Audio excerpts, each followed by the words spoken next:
If working a minimum wage job, minimum wage being 20 New Zealand dollars an hour, you will not be able to afford an entire apartment or house to yourself. If you favor eating and enjoying social activities, then it might be more economically feasible for you to look into renting a room shared with one or more flatmates. Facebook groups have more postings of people looking for rooms than rooms available for rent. Just know that Facebook groups have more postings of people looking for rooms than rooms that are available for rent.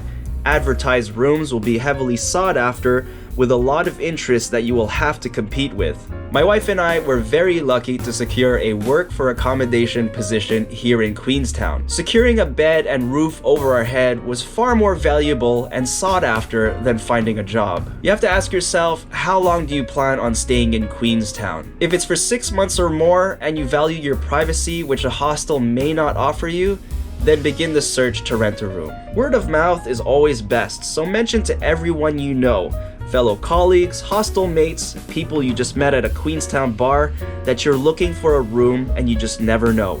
A friend of a friend may be looking to fill a room in a house that just freed up. Facebook groups and community boards at grocery stores can be helpful, but know that competition will be higher. If you plan on staying short-term, a couple of weeks to a couple of months, then look into long-terming at a hostel and inquiring about working for accommodation. This is an easy way to save $200+ a week while avoiding the nuisance of having to shuffle your belongings from room to room depending on the volume of bookings at the hostel. The only way you can expect to make good money is if you can land a managerial position in one of the many accommodation/hospo establishments around town.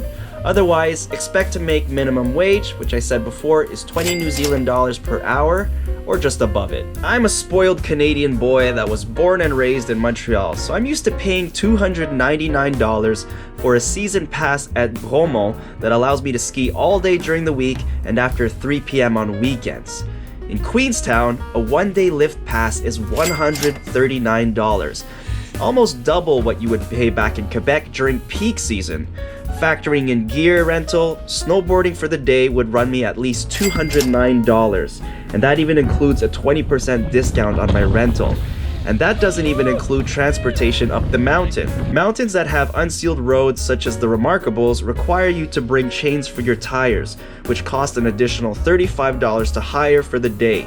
Otherwise, you can enjoy the convenience of catching a shuttle bus from Queenstown, which costs $15 for a return trip or $199 for a season pass. In the North Island, we enjoyed meeting a multitude of different people of Maori and Pākehā descent. In Queenstown, there's no real Maori-centric areas. No maraes, and I haven't seen a single whakairo in town.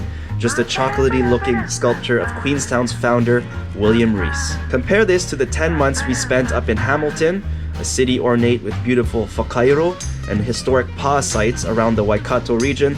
Queenstown is in its entirety a culturally lacking, money-driven tourist town. As a ski town, Queenstown is mediocre in comparison to the ski towns of North America, Europe, and Japan. Dollar signs take priority in Queenstown, and it slaps you in the face from all the retail stores, restaurants, excursion offices advertising chalkboard specials, and souvenir shops selling overpriced merino wool and pounamu. As cool as the Hydro Attack Shark experience seems, I can't justify paying 155 New Zealand dollars for a ride that lasts a mere 15 minutes.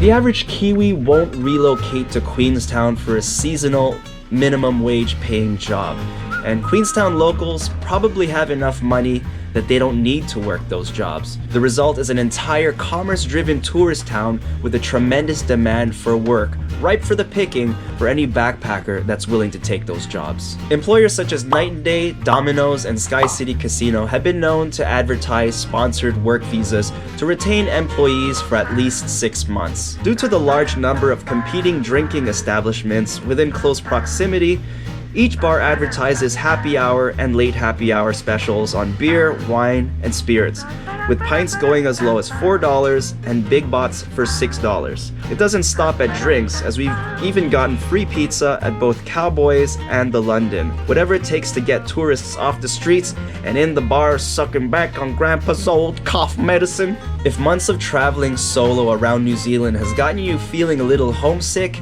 then coming to Queenstown, you won't have to look very far to find someone that you could connect with from your home country.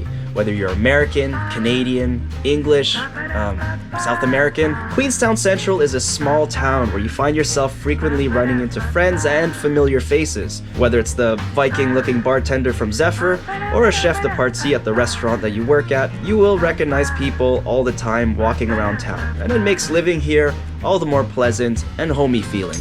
The average temperature in the height of summer in the months of January and February averages at about 25 degrees Celsius. Even in the peak of summertime, you will be shocked, quite literally, to discover upon jumping into Lake Wakatipu how cold the water still is. In the winters, it could go as low as 0 degrees Celsius on the coldest of nights, typically in the month of July, but during the day, it never drops below freezing. In sum, if you have no interest in the party, tourism, ski, snowboarding culture that is Queenstown, then you're probably only going to want to use Queenstown as a temporary base in between hikes and camping. However, if you like the social side of backpacking, and you thrive in the hospo, accommodation, and tourism industries, and if in the summertime you want to do heaps of mountain biking and a ton of snowboarding, skiing during the winter, then I can't recommend a better destination in New Zealand than Queenstown. Thanks guys for watching. I'll see you on the next video.